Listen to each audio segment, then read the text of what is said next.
David's question. This is the headline for this episode of HRV, heart rate variability. So David says, I'm 35. Previously, I raced for 5 years, but I'm trying to get back into cycling after a 4-year break. Mentions that he's been back training for 6 months, 2 months using TrainerRoad. Now in my mid-30s, I appreciate recovery and nutrition are more key now. And as such, I've also been running, he's been collecting HRV data with an app and a strap. He says, my question revolves around HRV and recovery. Due to work and family, I train mostly in the evenings between 6 to 9 p.m. and go to bed around 10 to 11 p.m. Especially during training days, my HRV sits between 30 to 45, maybe going up to 50 after rest days. And for those of you that don't know what HRV is and everything else, don't worry, we're going to break it all down. So sorry if this seems like, seems foreign at first here, but it'll all make sense. I've read 60 to 70 is average for my age. So do you have any tips for what I can do recovery or nutrition wise to boost my HRV, or is this purely a personal number and not something I should worry about too much? He mentions that in comparison, my resting heart rate is usually high 40s to low 50s. Apologies for the long question. Thanks in advance. Not too long, David. Great question. So we haven't covered HRV before. And the reason that we haven't covered HRV before is because it's still, relatively speaking, like an emerging space. Like we're learning more and more about it, particularly as it relates to endurance training. But HRV, has been something that's been used for morbidity as a predictor of that, one of many predictors that are cross-referenced and double-checked and everything else in situations like in ICU rooms and in many other cases. In fact, at one point, I think it was going over to Eurobike, I sat next to a Stanford researcher, Amber, sat next to a Stanford researcher, and her entire career had been devoted to studying HRV. So we had a long flight all the way over to Germany or Switzerland, something like that. And it was a fantastic opportunity to just talk all about it. It's a really interesting metric that has much more life in the medical side of things. And its application in endurance training is rather fresh. So comparatively speaking to what we're dealing with here. Amber, maybe before we get into HRV, you've mentioned your autonomic nervous system. Can you kind of describe parasympathetic and sympathetic? Can you describe that portion of the autonomic nervous system for us? Yeah, I think we've definitely had episodes in the past where people decided autonomic nervous system was the drinking game word. So I'm just giggling because I've definitely talked a little bit about autonomic nervous system in the past.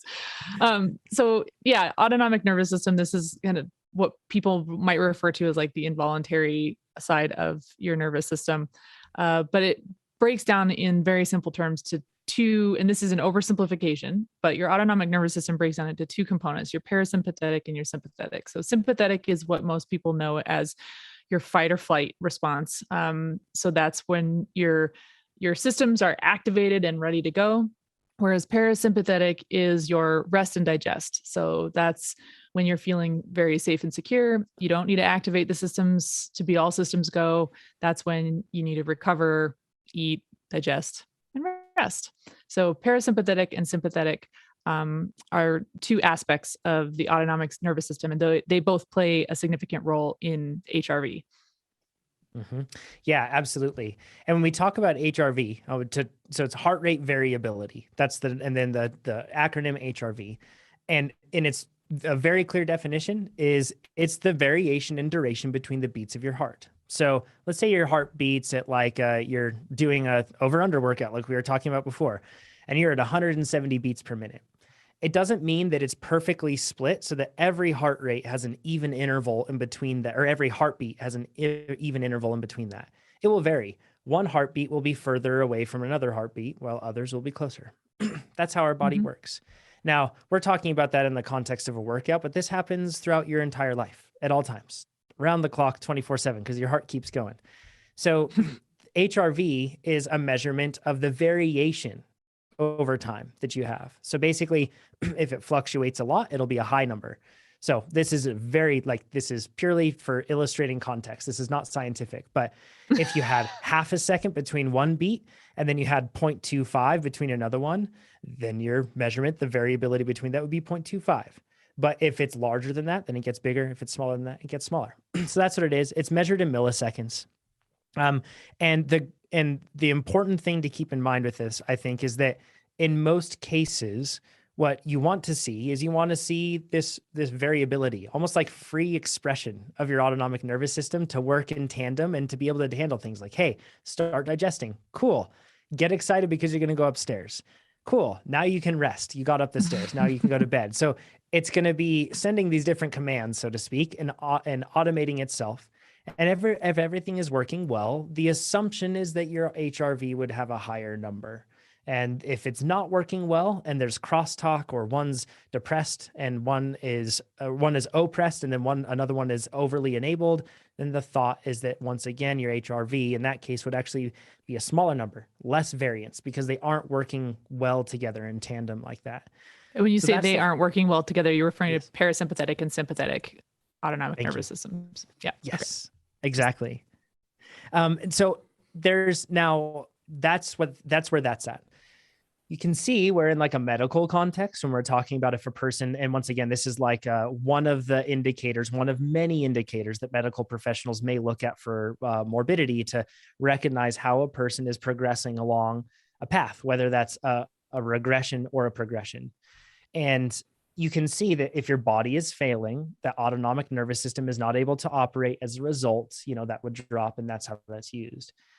So I think it is fair to say that it's almost being extrapolated out to then have implications for athletes. And it could be that case. But the tricky thing is once again, we're still learning what this all means, because it's really tricky. We've talked about this, and maybe even more than the autonomic nervous system, right, Amber, in the sense that there are infinite mechanisms that exist in our body where like this one thing will happen in your body.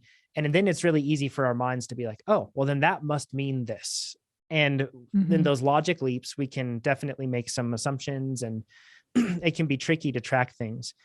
But perhaps maybe the most important thing to keep in mind with HRV is that it's heavily dependent on the measurement, right? If you get bad data, then it doesn't have its meaning. So we're talking about heart rate, and all of us know how much heart rate readings are affected for any number of different reasons, whether it's at the device level or whether it's at the input level that we all have: coffee, sleep, hydration, nutrition, stress. There's so many different things, elevation. All these things affect our bodies in different ways and affect the data that we get from heart rate straps or whatever it may be. Then you have, like, I'm wearing like a Garmin watch right now, and there are times when I get very bad heart rate data because it's loose or it's shifted or it's really strange. So there's one thing to keep in mind with this, is that the data is only as good as the measurement. And it also needs to be consistently measured at the right time, and over time, it needs to be measured at that time with consistency. Like there's a lot to keep in mind with this. And there's a lot of like, you kind of have to do that Mario, like jumping through that level with the swinging bars and dodging through every possible thing to get reliable data every time. And that's one of the trickiest parts with HRV. So there's an aspirational state with HRV in the sense that it would tell us when we're ready to train or when we're ready to rest, right? And that's what we're shooting for. That's the concept of HRV, of where it's going. All of us have used HRV tracking in one way or another with various different products, I assume. Yeah. What has your experience been like, Ivy? Well, we were planning this podcast and I realized that I had access to HRV and I hadn't used it. So for the past week, I've been like, hurry, gotta use it, make an opinion. So super limited experience. And for me, it was nothing that I didn't already know. Like, you're tired. Like, yeah, no kidding. I know. Thank you. And, just looking at those numbers, it was, like, oh, cool. Like, well, that's a cool number. Okay. Like, I already knew that. I already know that I had a rest day and I feel great today, or I know that I got 9 hours of sleep and I feel awesome, or like, I know that I feel like crap. So yeah, I can see why people are into it. I don't feel like it was telling me anything that I didn't already know about my body and how I was feeling. I think that it could be useful. Like, yeah, I get it. I get why some people are super into it. There could be a time where I don't exactly know what's going on and I'm not feeling great, and it could provide some insight. But as of right now, it's not telling me in my week experience anything that I didn't already know. How about you, Amber? What's your experience been like? I used it years and years ago. So I have a feeling that all of the devices and products now on the market are in a very different state than they were when I was using it. But I had a similar experience to Ivy. Like at first it was really fun because it was kind of like, oh, cool, this is really jiving with how I feel. And then after a while, I was like, this is really jiving with how I feel. like but the point there, a big caveat with that I want to point out is by the time I was using this, I was many, many years into a career where my whole job was to be aware of my body, to cultivate body awareness, to pay attention to all of the signs and cues about, whether or not I was fatigued or rested and what state my body was in. So I think that is, it's not necessarily a good basis for comparison for some folks who might be new to this. And I think one of the harder things to capture for most of us is to recognize when non-training stress is creeping into our lives. Because oftentimes non-training stress, because it's not something that is scheduled on your calendar that has some kind of quantitative metric associated with it, can become like white noise. And we can lose sight of the fact that, hey, actually, it might be work or family or relationships. There's just been like an increasing stress load there, but I haven't really noticed because it's just been a gradual accumulation. And that might be someplace where it's harder for people to tease out, what's contributing to a sense of fatigue or a sense of malaise or a lower motivation. But yeah, I will say for me, it was more validating just because it was validating of how I was actually feeling. And it made me feel really confident that I could wake up in the morning and say, yeah, I'm pretty tired, but I know that I'm still ready to train today. Or, wow, I'm really tired and today needs to be a rest day. It was more just a validation of that. Yeah. In my case, much the same as both of you. However, I didn't find it to be a perfect validation of that. There were some days where my HRV was indicating that like, you are ready to go. And it's like, I can't even get out of bed because I'm sick. And then there are other days and it's like, you are absolutely destroyed. And on those days, I had some of the best days. So the tricky part with it is that I haven't found it to be perfect yet. The implications for how it's being purported, I guess, in the endurance training space are pretty severe, where it's like today you train, today you don't train, or today you do more, or today you do less. And if it was like a perfect measurement and it was able to track all the time, because I assumed that the situations that I had that was because of bad readings with it. That's my assumption. I have no clue if that's actually the case. But if it isn't perfect data, but it's weighted so heavily in my decision-making, my triaging to decide if I'm going to do a workout or not, that's tricky. I don't want to put so much reliance on something that could lead me astray. Right. Whereas it can be helpful, here at TrainerRoad, we absolutely would love to have data like this feeding into and working in conjunction in concert with adaptive training, right? We would just want to make sure that it's making the right decisions for athletes and it's backing that up. So for us, like all internally and everything else, we think it's good data to collect and to have, and at some point we may increase it or we may bring it into the system and be using it. So we're interested in everything that we can get that gets athletes faster, right? So. But the one thing I think of with this is a great example. I talked about the different factors that basically inform you if you want to train or not. Like, could you get out of bed that day? Like, do you feel well? Like, there's so many different things that we have.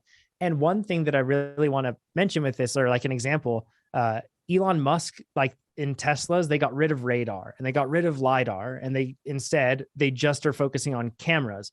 And the world was like, you are crazy getting rid of those other like metrics or those other ways to be able to measure and look around the car and make sure it's safe. But what he ended up saying with that is like, well, what happens when all three of those systems tell you something different and disagree? Like, how do you trust that? And in that situation, like the consequences are really severe because it's like, well, you got to make a decision to brake or swerve or do something like that right at that time. So if there's indecision, what do you do and which one do you trust? That's like a really good metaphor for all of us is we should look at the different things that are guiding our training and we should say, okay, which ones are prone to error? Which ones are less prone to error? which ones have led us in the right paths in the past, which ones going forward will lead us in the right ways, and then weight them appropriately to make sure, because there are so many different ways that we could track some sort of fatigue or some sort of indicator of like, that you're ready to go and you're ready to train. Right. And even in this question alone, David mentioned his resting heart rate. A lot of people use that. It's tricky. It's not going to be a perfect indicator every time. You can talk about using like waking RPE scales that people use. I've had days where I wake up and feel terrible, and then later on I feel fantastic and I'm able to do the work. There are also days where like you look at, like if people look at hydration levels and use color to be able to gauge that, then there's any number of different things where you can measure biometrics like HRV to try to figure out if you're ready or not. And if you just have all of these different inputs, it can be really difficult to filter signal from noise. So that's like, there's value in distilling when you're talking about all the information that you have and understanding as an athlete what I should do right now. So one of the reasons why we've spent so long training adaptive training and formatting our data so then that way we can make sure that we have reliable, decision making to be able to drive all of this. And that's why when we feed in data, now we have something constant, and then we can feed in data to that. And then it allows us to see if, this is a good metric and this does jive with that, and this could be helpful. So it's exciting for sure. And it's something that, we are not quite yet using it, but it's something that we are interested in looking at for sure. So, yeah. Okay. Can we talk about just some other ways, like some specific questions first that David had? And then if we have anything else in terms of like how we measure our fatigue individually. David's asked, is HRV a personal number? Yeah, 100%. Mm-hmm. Younger athletes might have a lower HRV than older athletes, but that doesn't track perfectly across the board. It's also just not useful to compare it to other athletes. Yeah. I think you meant younger athletes have a slightly higher HRV. So yes. Yeah. But it's not useful to compare it to others. So it's just not. What Amber's is and what mine, who cares? It's kind of like our heart rate max in that regard, Mm-hmm. Or even resting heart rate for that matter. And yes, you can watch trends with it as well. I get, like Amber said, it can be helpful to pick up on the stress if you don't pick up on that. Like, if stress is building in other aspects of your life. But boy, I would recommend, instead of trying to get a device and a number to do that, I would recommend having some sort of a routine in your life where you can reflect on your day. And then as you reflect on your day, then you can figure that stuff out. I see you nodding your head, Ivy.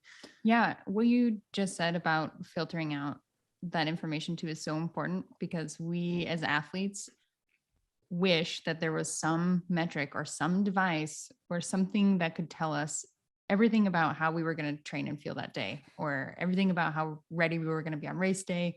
And it just doesn't exist. Like how hard my heart is beating when I wake up isn't going to account for any like off the bike life stress, work stress, anything that's going on in my heart, how I've been eating, how much I've slept in relation to how much I'm training isn't going to speak to if I'm over caffeinated, if I'm feeling blue and just don't want to, there's so many of those factors off the bike that have to do with our training that you as an athlete have to do some work and take some time learning about yourself and how you perform. And there's no metric or device that's going to tell you that. And that's where things like a training journal become really, really important. And finding a healthy way to keep track of what you're eating.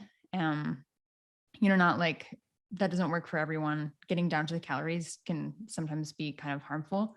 So just keeping track of how much you're eating and when, to try to correlate when you're feeling good or when you're not, and journaling, how much you're sleeping through your training progression, all that stuff together will give you a better full scope picture of how ready you are and how recovered you are in the full context of your HRV and your training load and your sleep and your rest and your nutrition. Yeah, I think that kind of goes back to this idea that it's another tool in your toolbox. It's not the silver bullet thing that's going to tell you everything. And I think what Ivy's saying is so true. And there's always and the same thing goes for power meters, right? So what I'm about to say is that there's two sides to this coin. Like one side is this could be really powerful and valuable information. On the other side, it could be limiting because maybe you wake up on race day and your HRV isn't very good. What's that going to do to your mindset?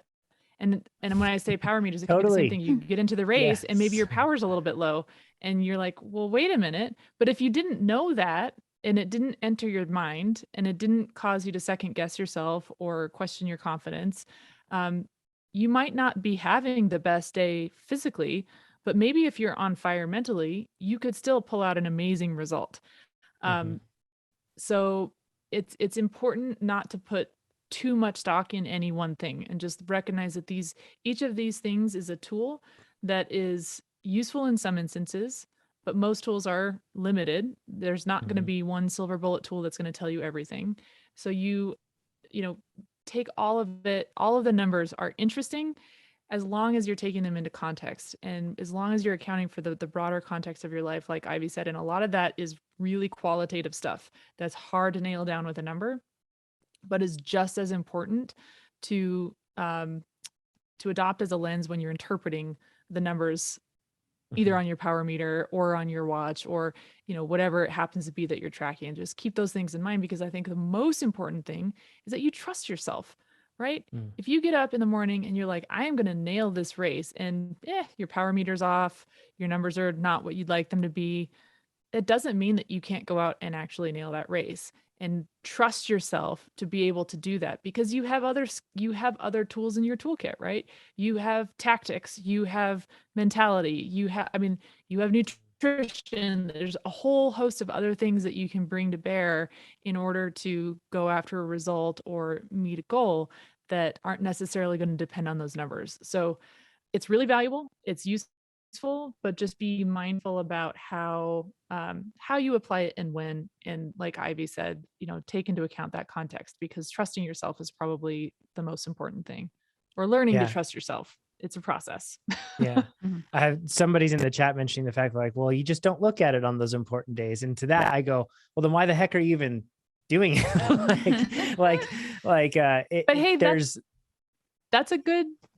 Oh, sorry, go ahead. Yeah. And you can do that. I was just going to say, like, if that works. Yeah. You can have it so that like you track it and you have it in place, but then at the same time, you can, the point is, remember that we're speaking to so many people here, right? So like if you're listening to this and you're taking one perspective, we're speaking to, hundreds of thousands of people on this. So when we're speaking to these people, there's a temptation, like Ivy said, to try to find the holy grail that is just going to perfectly dictate everything, to find one. And chances are we probably will never get to a point where we have a holy grail where it's just like everything is dialed down, because we're simply too complex. Like our understanding of how our body works, it seems vast, but I bet we aren't even a fraction of a percent of getting to the point where we actually understand how our body truly works, right? Like we can learn forever on this. So it's one thing of many. It can get too complicated, as if you're looking at it and you're letting it guide too much, just like anything else. I went through an experimental period with like resting heart rate, and it was interesting because I didn't realize until like 3 weeks later that I was drinking a ton of water and actually over drinking water because it was driving down my resting heart rate. And I was like, that's good. Lower resting heart rate's good. And then I was getting to the point where my resting heart rate was getting lower and lower. So I was training more and doing more and doing more. And then I actually realized later on a correlation for me personally that if I am overtraining, my resting heart rate actually in the morning is depressed. It gets even lower. It doesn't just go higher. Whereas throughout the rest of the day, it actually is higher. So there's like so many complexities. And also, for what it's worth, that resting heart rate thing, like I just laid out principles, they transgress all the time. They don't follow that pattern. And that applies to everything. So it's just tricky. Data can be helpful, but it should always inform perception. Like perception is key. You are absolutely the driver's seat of your body, and you have intuition that no device can ever deliver. And it's super important to build a strong relationship with intuition. Data can help back that up. But I think that the biggest thing with this is that it is super helpful to build awareness and to pay attention to what your body is feeling and what you're going through. And HRV can be a good way to do that, just as many other metrics can.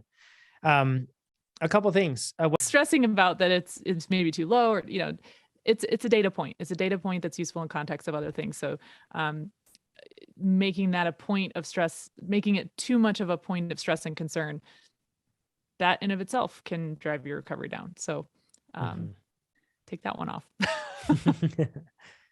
Yeah, wait. Oh, it was David too, Yes. not Jamie. I don't know if you're saying David or Jamie. Yeah. I'm sorry. I may have said Jamie. No, that's right. David. I just got confused for a second, but I don't think David actually said that they were actually struggling with recovery or felt like they weren't doing well, just that they were kind of wrapped up in this HRV number and wondering if it was not Too good, low. you know? Yeah. So maybe they don't need, maybe they're killing it, getting enough rest. Yeah, that's a very real possibility. You know, it is possible, but I'm going to make an assumption and say the fact that if he has all this going on and he's training around 6 to 9 p.m., then going to bed at 10 to 11, it's hard. And there's a reason that he's trying to get data to be able to back up how hard is hard. Right. So I assume, so first, like some things that I would say, David, is you're training at a time that's close to dinner, maybe after dinner. I don't know if you're having dinner with like family and then you're going into your training. If so, then that can be tricky because, you know, if you have something that's going to digest really slowly, then that's going to make it uncomfortable during workouts. So if you're doing that, then you probably have to push your training later. If you are instead training and then eating dinner, then that can make things a whole lot easier. However, there's a big risk there. If you've had a long day at work and you haven't eaten since lunch, and then you go straight into your workout like that, you're going to be relatively depleted. It can be really helpful to take in some fast processing carbohydrate before then, whether that's simple things like toast with honey or jam, something like that. Taking in something that's just not a lot of fat, not a lot of protein beforehand is going to really help you feel like you're charged up and ready for the workout. But then also eat and drink during your workouts. That's another big temptation I see from people. If you're training close to a meal, it's like, well, I'm going to eat later, or I just ate, so I don't need to worry about it. But build the habit of fueling your work. When you're talking about going to bed thereafter, this is extremely important because depending on your FTP, especially if you're a high FTP athlete, you'll be burning a lot of calories and you won't be able to replenish them. And as a result, you could be going to bed in a relative deficit. You know, we're not talking daily deficit, but in that moment, your body is going to be deprived. So it can be really tricky. So make sure that you're drinking a lot of recovery or drinking a lot of electrolytes as well when you're training. You sweat a bunch in your workout and then you go straight to, and once again, if you have a lot of fans on you, it won't feel like you're sweating. You're still losing a lot of fluid. So if you go to bed dehydrated, that's going to make it really tough to get good sleep. So just training in close proximity to sleep is complicated, but the best ways to arm against it are making sure that you're adequately fueled. And that's from a nutrition and hydration perspective, making sure that you take in a recovery drink thereafter. Even if you're going to have dinner, I would still recommend recovery drink, then dinner. Like yes, going to bed on a full stomach isn't great. Yes, timing your meals. It would be ideal not to have a meal before you, like right before you go to bed. But you also have to be realistic. And in this case, it might be much more damaging to go to bed depleted, right? Than to go to bed and have some food in your system so it can kind of recover. And with that too, I think a wind down routine, making sure that after this workout you have it, and maybe involved in that is a cold shower. I'm not saying like ice bath stuff. I don't understand why it seems like middle-aged men in particular love sitting in ice baths, but it's really important to get your core temperature down. So when you work out, you raise that core temperature and it makes it so hard to sleep. So a cold shower can really help you drop that core temperature quite a lot. Maybe even when you have your recovery drink, maybe you have it with ice and you have some other things, because ingesting very cold things also can help drop your core temperature. So those would be my tips. All that stuff is so important in not making David go to sleep earlier, because it's not like they're going to finish their workout at 9 and then be able to do their recovery and eat and go to sleep at 9:15. But all those things that you just mentioned will seriously impact the quality of the sleep and rest that they get if they, work on those things. And it's not like we can create more hours in the night to get David more rest with their family and training and life and everything. If only. But that will seriously help. That's good stuff. Yeah. I particularly like the wind down routine. I think that's an important one. And that's one that anybody can do, even if, regardless of what time of day you train, shifting from that sympathetic into more of a parasympathetic state after a workout is a really good thing. And one thing I tried that helped a lot with that was I picked a song that really was just very soothing and relaxing to me. And I listened to the same one after every workout. So I do my workout and I do like, a little bit of post-workout stretching and have my recovery shake. And I might either do some stretching or just sit and reflect on the workout, like I mentioned earlier, as I'm having my recovery shake. And actually playing that song every time started to create kind of a Pavlovian response, so that the second I started hearing the same song, it was like a cue to my body, like, oh, we can chill out now. And it actually helped a lot. It took a while to start developing that automatic response to that song, but by using the same music piece over and over, it actually became a consistent cue. So might help. It's not worth trying if you're the kind of person who doesn't mind repetition in music, or maybe it's a particular artist. But yeah, that can help kind of accelerate the transition. Yeah, absolutely. That's a cool point. And in this case, David, you mentioned family. I assume that you're talking about having children. If it's 9 to 11 p.m., maybe the kids are in bed. Because I was just thinking of this, Amber, like, I wish that after my workouts, I could do that and drop down. But then typically I open the door and my son's in like a Batman costume and he jumps in front of me and like wants to sword fight. And I'm like, all right, so long, parasympathetic. It's time for more sympathetic, like, but so that's, maybe if it's later, you can actually own that space. Oh, that would be so cool, right? To just be able to say, yes, this is my time to relax and to do that. Super cool point. What do you say we go into some live questions and then we jump back up to question 3? What do you say, co-hosts? Cool. Let's do it. Great. Okay.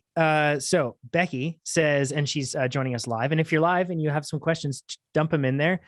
Jesse and Maxine, producer Maxine, they're in the live chat and they're helping drop them in. We appreciate you too, by the way. Thanks for doing that.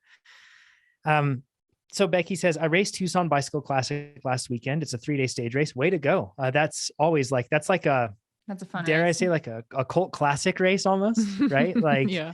It's pretty cool. And Tucson, like at any given point, has just insane. The average like watt kg of Tucson is very high, like at any point, like just with the amazing athletes they have there. As she says, I have a question about IF. I raced a few of the days at 0.99 for 90 minutes. Does this mean my FTP is actually higher? I have an answer for this one. Do any of you want to jump in though? Go for it, Jonathan. Cool. So IF, I believe, is normalized power divided by threshold. I could be wrong on that. Thinking on air is always tough. But and as a result, if it's like a crit or if it's a very surgy race, your normalized power can be pretty darn high.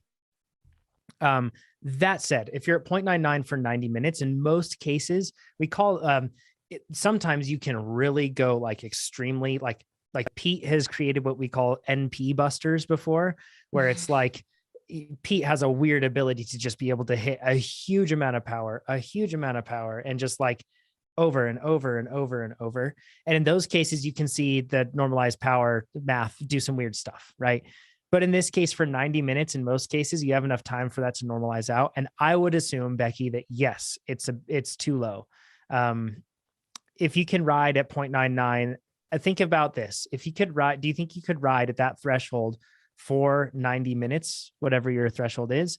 If that's the case, then it's too low. Like there's low hanging fruit there. You can bump it up. I'd recommend now, Becky, I don't know if you use TrainerRoad. You totally should use TrainerRoad because you could use AI FTP detection and you could be able to figure this out and it would be fantastic. And there's no stress with it. There's no like this protocol versus this protocol. It just gives you the good training benchmark. Yes, it's the best test ever. Pushing a button and that's it. So that's what I would say. I had, as last night I did a short track race and just got completely destroyed by our local juniors who like, they're no longer juniors. They showed up on the line. They had like facial hair and they're big and buff and they're like, hey, and they were like little kids like last year. I feel like it was crazy and they smoked me. But I had 0.99 for 40 minutes in my race for my IF, right? Which for that race, I think was about right. I could have done more, I think, on a better day for sure. Certainly wasn't going to catch any of the kids, but in terms of the numbers, I could have done a bit more, but I would not expect to see 0.99 for 90 minutes. Okay. Theodore says, do we need a recovery week before using the new FTP calculation feature? So that's AI FTP detection, by the way. It's the coolest feature ever. Like Amber said, take a test with a button instead of actually working hard. So, and he says, like you would need for a ramp test. First, maybe we should talk about needing a recovery week before a ramp test. That's not necessarily the case, right? Right. Amber? It's not. We generally, we like to schedule, the way that we schedule our plans is when you begin a new block, we like to check in on your FTP because chances are it's changed since you've done a lot of work in the last block. But we like to have those recovery weeks in there, not to rest you for the ramp test, but because just generally we need to dump some fatigue before you start building again. And then before you start building again, we want to check in and see where your fitness is. So the way that we built the current version of AI FTP, and this is obviously going to iterate and become better, because we love constant improvement here. What I would recommend is that you use AI FTP on the days that you have a scheduled ramp test in your plan. So you don't necessarily need to go and add a ramp test. You can if you want, and it will work. But the way that we intend this is to be used in the same way as you would use a ramp test. So at those points in your plan where it makes sense to check in on your fitness, check in with AI FTP, and you can use that instead of doing the ramp test. So I'm not saying that you need to have a rest week before you check your AI FTP. That's not the case, but that's how it lands in a lot of the plans.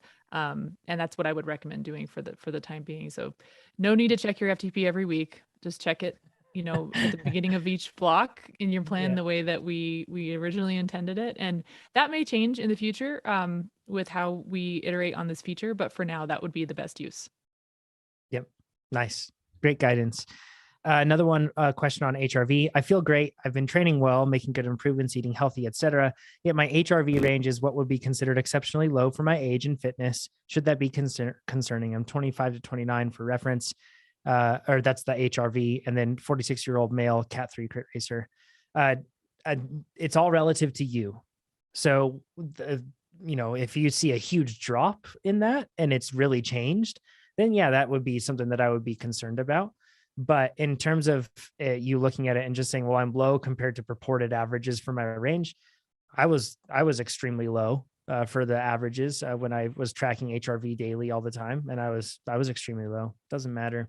If you're concerned about it, though, talk to your doctor about it. That would be a better way than just asking us about it. We are not doctors. So, and even then, it'd be great to get your doctor's perspective on HRV and the value behind it. So, if they don't know what it is, then you may be up for a wild ride, but but if your doctor doesn't know what it is, then it can be really helpful. So yeah, I mean, to your point, Jonathan, looking for a significant change in yours because it is so individual is really important. But if you haven't been tracking it for the last 20 years, you may have just started tracking it after there was a drop, but you wouldn't have caught that because of the timing of when you started tracking it. So that's a possibility, and that's worth checking with a doctor about. Yeah. Just like if, for example, you're training and you're like, why is my HR max 240 beats per minute and everybody else's seems to be a lot lower? In that case, everybody is different, but yeah, check with your doctor. There's no reason not to, right? Chad's heart rate, I don't think it ever goes above like 140. It's just like, that's just the way Chad's always been too. I think that he said that his peak was like 160 something. And I'm not even at threshold at that point. Right. So, and Nate, like he's practically dead because Nate has like plus 200 or something like that. So it's all variable. One from Jeff says, off topic, maybe someone in the chat can give some feedback. Maybe we can too. Says, if I'm borderline on bike size, should I size up or size down? I'm 6'4", so the top of the range for a large, but bottom of the range for the XL. A gravel bike that I plan to use with road tire, or this is for a gravel bike that I plan to use with road tires a fair amount. What would you say, Ivy, on like sizing? Because I actually assume that you are pretty close to being in between sizing like this, just knowing your height. What do you usually pick? What would you say? Okay, this is complicated because if Jeff, it depends on your proportions too, right? So if you have a really short reach, just because you're at the top of the range, if you're all legs, if you're a giraffe,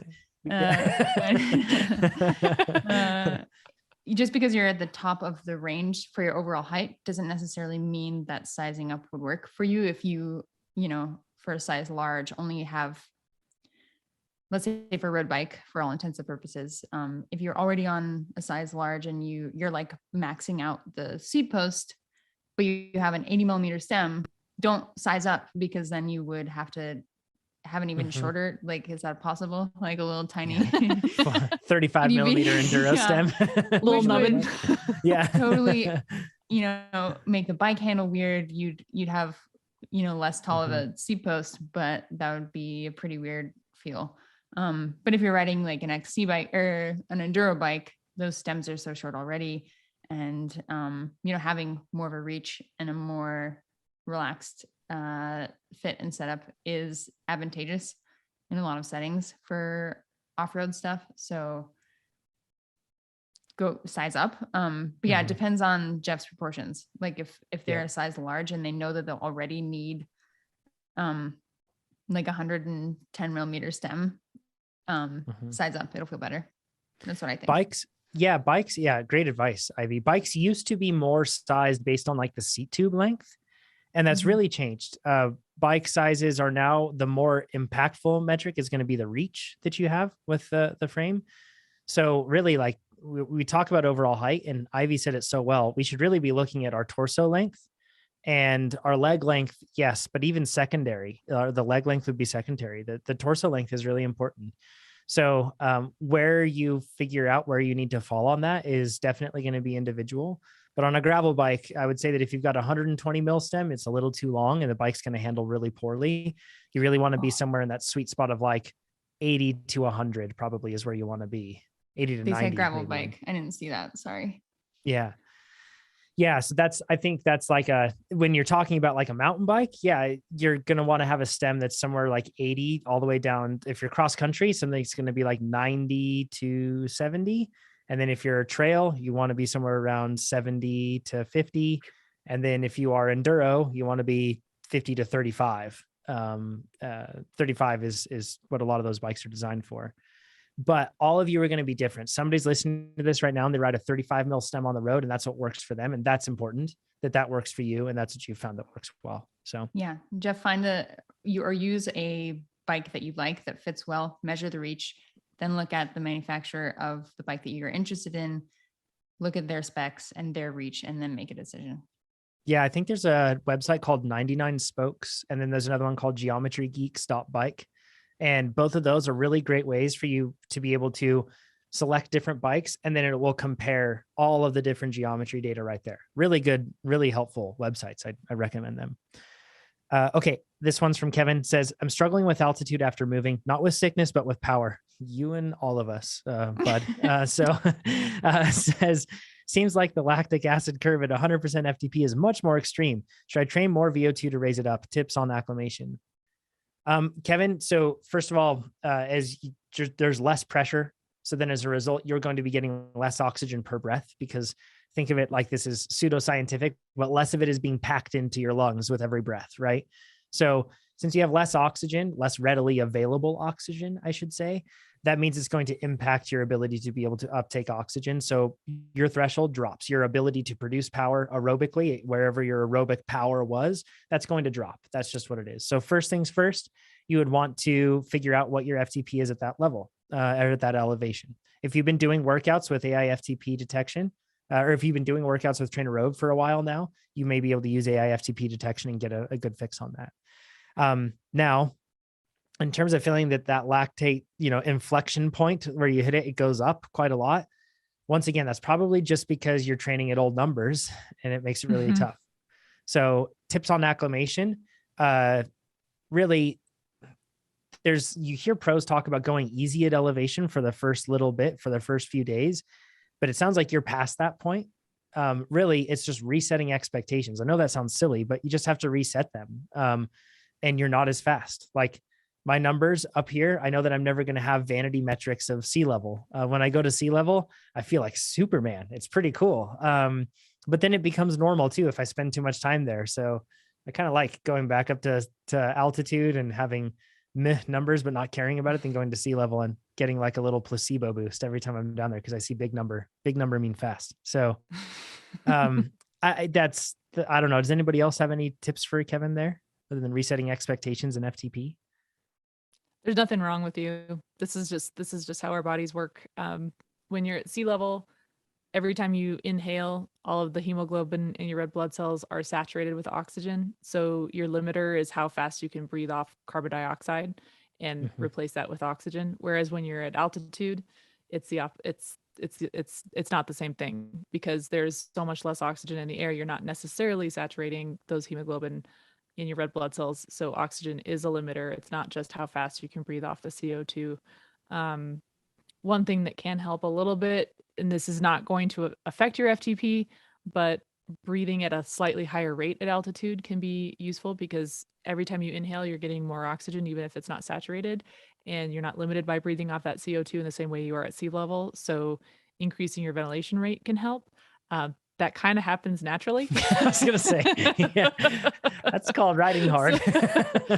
But oftentimes what will happen is when we're at sea level, we intuitively understand that breathing off carbon dioxide makes us feel better. So we train ourselves, even unintentionally, to breathe slower, really emphasize that exhale at sea level. And then when you try to do that at altitude, it doesn't work as well. So notice if you are doing that. That might be something to be aware of. But otherwise, it's just time. It'll take time for your body to acclimate. And even when you are acclimated, it's not going to feel the same as it does at sea level. It's not like you get to a point where it feels like sea level because you're acclimated to altitude. It doesn't work like that. So don't worry. This is normal. You'll be fine. Your body knows what to do and it's going to handle it. Taking Ivy's approach of what would Keegan say? He just says altitude isn't real. So there we go. That could work. Kirk has a great question. He says, Ivy, I'm from Montana, Malta too. And he says, so you should be partial to my question. Give us the background on racing with your mom and who would be stronger in their prime. It's a good question, because your mom was a racer as well, right? So she raced pro. And then at one point you actually overlapped. Is that correct? Oh, totally. Yeah. Amazing. I know the answer to this question because Tam would roll me. She did. And I know that the only times in which she did, or I did beat her, is because she was actively part of my lead out. So yeah, a lot of people don't know this about me. But my grandma, my mom, and myself have all been national champions at different times. And when I got into racing, my mom was, she might disagree and say that she was in her prime when she was younger, but that's absolutely not true. She was in her prime when she was 40, 45. And when the Pacific Northwest race scene was popping off, these Canadian hit squads would come down and do these stage races. And, 8 or 9 years ago, the Pro 1-2 women's field would be huge, between 40 and 60 riders, and super competitive and super tough. And Tam would, in her 40s, be my lead out person in a crit. And I had to tell her to chill out. One of the strongest rides she had, she did a almost an entire lap lead out just by herself for me. And I had to tell her, steady, chill out, more than once. She was riding her sprinter off of her wheel. And it was so bonkers. And when she was done leading me out and pulled off, and I started sprinting, and she turned around and had completely shattered the 40 field? or 50 rider field. And there was so I won, which was sick. And we finished. And then there was an actual time gap in the results. That's how much between the only other two sprinters that were able to follow her wheel and the rest of the field, there was 5 or 6 seconds, because she just, as a 45-year-old or something, just absolutely broke the pro field. And I know that if she wasn't racing for me, there's no way I could have beat her that day. I was sick. Wow. That's cool. Yeah. What a cool story. I didn't know that your grandmother too. That is, how neat. That's just awesome. Amazing. Yeah. I think a lot of people get to ride with their family members, or some people get to race with their folks or their kids. That's super cool. But to execute race tactic at an elite level with your mom, it's pretty sick. It's amazing. Oh, that's amazing. So cool. Yeah. So cool. Nishant says, Nishan says, unbound question, help. How can a mid-volume plan prepare me for a 12+ hour race? Getting super nervous as we approach July. I'm going to flip the script on you, Nishan. Can you do more than mid-volume? Maybe not. And that's probably why you picked it. So you can do as much as you can. So like, this is the big question. We always put pressure on ourselves before big events to be able to be like, all right, so I have to be perfectly prepared for this thing and I have to be able to execute it perfectly. And we're picking longer and longer events as just average cyclists. And as a result, you'll be tempted to feel like you have to do the exact thing beforehand. We've mentioned this on the podcast many times, but you do not have to emulate the event beforehand. You can swap out a weekend ride with a longer ride. I would recommend that, Nishan. Do one. And if you can, do them outside, use outside workouts with TrainerRoad and do a workout outside. So then you can, and on gravel, that sort of stuff, because that's what you'd really be getting from this. But aerobically speaking, doing a 12-hour ride or doing 6-hour rides regularly, that sort of thing, is probably going to not allow you to build the sort of aerobic fitness that you want. If you are in a point right now where you're doing a mid-volume plan and building up, those things are tough on your body to do that long of a ride. And if you want to build aerobic fitness, then there's strategic ways to go about it. It's working higher up within the aerobic fitness realm, so to speak. So sweet spot or tempo, sweet spot, and threshold. It's giving yourself that sort of adaptation, because on race day, you're using that aerobic system. And if you execute well in terms of pacing well, you'll be adequately prepared for your abilities. And that's the important thing to remember. Like, I wish that I could train to, do Unbound too and be perfectly set up for Unbound. In meaning that like, oh yeah, I can do a 12-hour ride at a hard level and no problems whatsoever. My life won't support that. I can't like I can't go out and do that. And nobody else on that starting line, except for maybe the best pro that's there that day, is perfectly prepared to execute a 12-hour race at full capacity. We're all doing the best that we can. And it's our lives that limit us. So really the question you should be asking, Nishan, is what's the best way I can get the most of the available time that I have? And that's why you're following TrainerRoad. So yeah, I think it's important to remember that preparing for a 12-hour race is about preparing the systems that are going to support that effort. And the systems that are going to support that effort are going to be, your electrical, your plumbing, right? So your circulation, your mitochondria, your digestion system, your mental focus, all of those things are going to be supported by the training stress and recovery patterns in a training plan. So if you go out and you want to do, it might seem logical that going out and doing 12-hour rides over and over would prepare you best for a 12-hour event.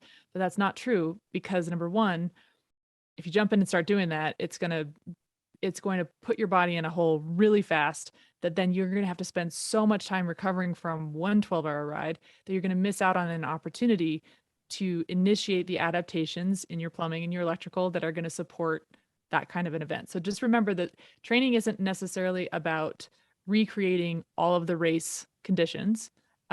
It's about supporting the systems that will enable you to complete that event and to do so to the best of your ability. Now, there are other things involved that can help, like figuring out your equipment, your position, your saddle, some of the mental focus that might be required over a longer period of time. But that's, like Jonathan said, those are things that you can work on a longer weekend ride. But I would not recommend going out and doing a 12-hour ride on the weekend just because that's what the event's going to be. Trust that you're building the basis and the foundation for what you're going to need on that day. A friend of mine, this is a bit of a rant, so I apologize, but I think it'll be helpful. A friend of mine, this was years ago, started using TrainerRoad. And he was like, he was super skeptical at first of just training in general, because he had just ridden before. And he was like, I sure hope this thing works. And he was training for a mountain bike race, and he was following the plan, followed the plan really well, nailed it, and was way faster, like across the board. And then he went to go do the same race that he had done in years past. And he sprinted as hard as he possibly could out of the gate for like the first 2 minutes. And then after that, tried to go as hard as he possibly could on the first few climbs. And then he just completely exploded. And afterward, he was like, well, that training sucked. And I'm like, your execution sucked. Like, it wasn't the training. So never. You still need a good pacing strategy. Yes. And that's super important to remember, especially on a race like Unbound. It's so long. So there's so many more opportunities for you to make good choices or bad choices. So it's really about like at the end of the day, the way you're going to have the best experience of that race is by looking at every decision point and saying, what's the most conservative and best decision I can make? Because conservative pacing is going to be the best way to make it through the day. So conservative nutrition strategy, conservative everything, that's going to get you across the line faster, because there are other people that are going to lose their cool and lose their ability to make those good decisions far earlier than you if you're making that your focus. And that's how you beat people on that sort of a day. It's attrition. And that's how you rise above attrition. So yeah, don't undo all the amazing training that you've done with bad execution. Everybody that's listening to this. If you like this video, make sure you give us a thumbs up. If you didn't like this video, you can give it a thumbs down, but let us know what you would have done differently in the comments below. If you want to see more of these videos, make sure you subscribe to our YouTube channel. And if you want to become a faster cyclist, check out TrainerRoad.com. Do it.